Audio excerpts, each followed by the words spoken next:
আমাদের নির্বাচনের ফল বেরিয়েছে ৪ তারিখ।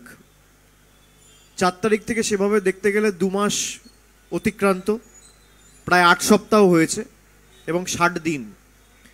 এই ৬০-৬৫ দিনের মধ্যে আমরা প্রায় ৭০ কোটি টাকার কাজের শিলান্যাস করলাম এবং প্রায় ৭৫ কোটি টাকা কমপ্লিটেড ওয়ার্কের উদ্বোধন করলাম, মানে প্রায় ১৪৫ কোটি টাকার কাজ। অ্যাভারেজ করলে দেখবেন দিনে প্রায় ২.৫ কোটি টাকা। এই কারণেই আমরা ডায়মন্ড হারবারকে এই জায়গায় নিয়ে যেতে পেরেছি, যেখানে প্রায় ১০ বছরে ৫,৫৮০ কোটি টাকার কাজ, যেটা আমি বারে বারে বলেছি। এবং আমি এলাকার প্রত্যেককে, যারা ভোট দিয়ে আমাকে নির্বাচিত করেছে বা ভোটাধিকার প্রয়োগ করেছে, আমার বিপক্ষেও যারা ভোট দিয়েছে, আমি সকলকে ধন্যবাদ জানাবো। এবং আমি প্রত্যেকের জন্য কাজ করতে আগামী যতদিন সাংসদ আছি ততদিন বদ্ধপরিকর,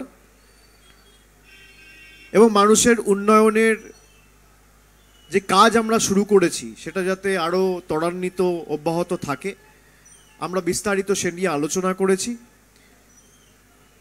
এছাড়া কয়েকটি জায়গা থেকে আমাদের হেলথ সমস্যা, বিশেষ করে যে সাবসেন্টারগুলো রয়েছে এবং প্রাইমারি হেলথ সেন্টারগুলো রয়েছে, PHC, sub centre, health wellness centre, এখানে পর্যাপ্ত পরিমাণের ওষুধ বা ডাক্তারের কিছু সমস্যা আমরা পেয়েছি, সেগুলোও যাতে অগ্রাধিকার দিয়ে আমরা দেখি, সেটা নিয়েও আমরা বিস্তারিত আলোচনা করেছি।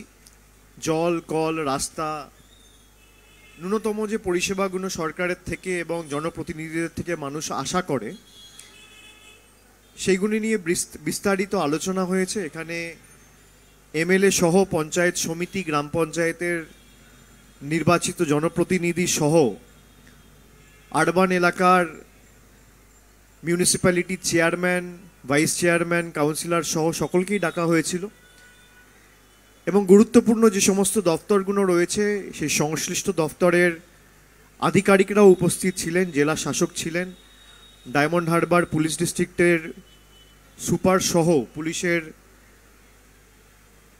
প্রায় আইসি, ওসি সহ additional SP, deputy SP, SDPO সহ সকলেই উপস্থিত ছিলেন। এখানে দুর্গাপুজোর প্রিপারেশন থেকে শুরু করে এলাকার সার্বিক উন্নয়ন নিয়ে বিস্তারিত আমরা প্রায় ৩ ঘন্টা আলোচনা করেছি।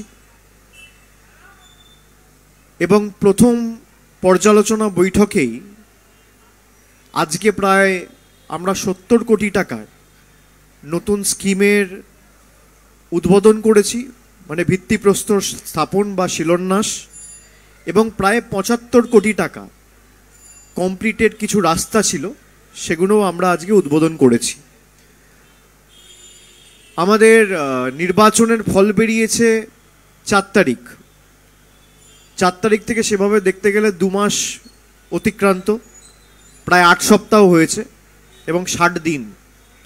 এই ৬০-৬৫ দিনের মধ্যে আমরা প্রায় ৭০ কোটি টাকার কাজের শিলান্যাস করলাম এবং প্রায় ৭৫ কোটি টাকা কমপ্লিটেড ওয়ার্কের উদ্বোধন করলাম, মানে প্রায় ১৪৫ কোটি টাকার কাজ। অ্যাভারেজ করলে দেখবেন দিনে প্রায় ২.৫ কোটি টাকা। এই কারণেই আমরা ডায়মন্ড হারবারকে এই জায়গায় নিয়ে যেতে পেরেছি, যেখানে প্রায় ১০ বছরে ৫,৫৮০ কোটি টাকার কাজ, যেটা আমি বারে বারে বলেছি।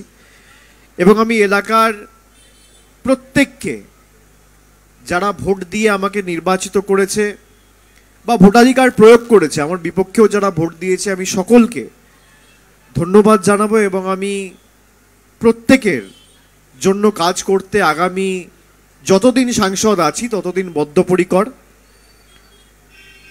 এবং মানুষের উন্নয়নের যে কাজ আমরা শুরু করেছি সেটা যাতে আরও ত্বরান্বিত অব্যাহত থাকে, আমরা বিস্তারিত সে নিয়ে আলোচনা করেছি। এছাড়া কয়েকটি জায়গা থেকে আমাদের হেলথ সমস্যা, বিশেষ করে যে সাবসেন্টারগুলো রয়েছে এবং প্রাইমারি হেলথ সেন্টারগুলো রয়েছে, PHC, sub centre, health wellness centre, এখানে পর্যাপ্ত পরিমাণের ওষুধ বা ডাক্তারের কিছু সমস্যা আমরা পেয়েছি, সেগুলোও যাতে অগ্রাধিকার দিয়ে আমরা দেখি, সেটা নিয়েও আমরা বিস্তারিত আলোচনা করেছি। এবং আজকে আমরা একটা নতুন অ্যান্টি করাপশন হেল্পলাইন, এক ডাকে অভিষেক, আমি যেটা খুলেছিলাম, আমি সেটা প্রত্যেকটা জনপ্রতিনিধিকে বলেছি যে অনেক জায়গা থেকে, আমি 2-4 জায়গা থেকে, বিশেষ করে সাতগাছিয়ার কয়েকটা জায়গা, মহেশতলার কয়েকটা জায়গা থেকে আমি গত 2 মাসে 7-8টা কমপ্লেন পেয়েছি যে অনেক জায়গায় মানুষকে কয়েকটা জায়গায় কাজ করতে গিয়ে, বিশেষ করে যে এজেন্সিরা কাজ পায়, কিছু বাধার সম্মুখীন হতে হয়। এবং পার্টির নাম করে অনেক সময় তাকে ভয় দেখানো, শাসানোর একটা প্রবণতা অনেক জায়গায় তৈরি হয়। সবাই করে, আমি সে কথা বলছি না। এক ডাকে অভিষেকের যে নাম্বারটা রয়েছে 7877777877, এই নাম্বারের একটা হোয়াটসঅ্যাপ চ্যানেল আমরা করেছি। এখানে সরাসরি রেকর্ড করে যদি কেউ কারোর কাছ থেকে এসে টাকা চায় বা ভয় দেখায় বা দলের পজিশন বা দলের পদ ব্যবহার করে কাউকে ভয় দেখানোর চেষ্টা করে, সরাসরি ভিডিও তৈরি করে আপনি সেই হোয়াটসঅ্যাপ চ্যানেলে পাঠিয়ে দেবেন। আমরা সেটা পুলিশ প্রশাসনকে ফরওয়ার্ড করব, পুলিশ প্রশাসন সেটা যাচাই করে দেখবে। যদি তার মধ্যে কোনো রকম কোনো সত্য থাকে, সেটা যদি সঠিক হয়, যে পাঠিয়েছে তাকে পুরস্কৃত করা হবে, তার সুরক্ষার সমস্ত দায়িত্ব আমার। এবং পুলিশকে বলা হয়েছে তার মধ্যে যদি কোনো রকম কোনোভাবে সেটা দেখা যায় যে সেই ইনফরমেশনটা সঠিক বা কারেক্ট, তার বিরুদ্ধে দরকার হলে সুমোটো কগনিজেন্স নিয়ে ব্যবস্থা নেওয়ার কাজও পুলিশ প্রশাসন করবে। তো সেই নাম্বারই একটা হোয়াটসঅ্যাপ চ্যানেল খোলা হয়েছে, যেখানে সরাসরি আপনারা ছবি তুলে বা ভিডিও রেকর্ড করে সেই চ্যানেলে পাঠিয়ে দিতে পারবেন। এটা একটা আমরা সিদ্ধান্ত আজকে নিয়েছি, আপনাদের সেটাও জানানোর ছিল। এছাড়া বাকি যে কাজগুলো চলছে, ওল্ড এজ পেনশন আপনারা জানেন, আমরা ঘোষণা করেছিলাম গত বছর প্রায় ৭৫,০০০ নতুন লোকেদের আমরা, বিশেষ করে যাদের 60-এর ঊর্ধ্বে বয়স, সেই সমস্ত প্রবীণ নাগরিকদের আমরা ওল্ড এজ পেনশনের ব্যবস্থা করে দিয়েছিলাম।